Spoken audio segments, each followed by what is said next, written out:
Hi everybody, it's David from Doctors of Running, and today we're taking a look at the Saucony Endorphin Pro 3 after 54 miles of running. So we've had approximately 2 marathons worth of mileage now, and the shoe's holding up great. If anything, it's getting better with more miles being put on the shoe. When I first got the shoe, the Power Run PB in the Endorphin Pro 3, it feels a lot softer, and it feels like it's got a little bit more bounce to it than the previous versions, but it almost felt like it was a little too soft for me initially. And now that I've broken it in a little bit, the Power MPB, it's firmed up a tiny bit, but in a good way. It still maintains a lot of that softness and bounciness, but I feel like I can feel that speed roll a lot more. So that rocker geometry, that S-plate that they do, that toe spring in the forefoot that really gives you that rolling sensation in the Endorphin Pro 2 and in the Endorphin Pro Plus, I feel like it's there again, which I really appreciate.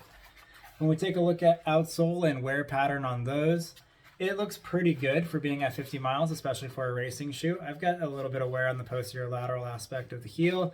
Medial aspect, I've got a little bit in the exposed part of the midsole.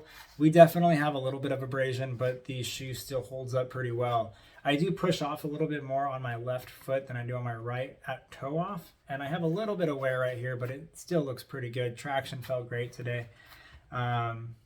That's my right foot there, pretty similar across the two, a little less in the heel and then a little less in the forefoot. I just don't quite land as hard on that side, but overall it's looking pretty good from a durability standpoint. I do think the ride has been doing good. It's sustained very well.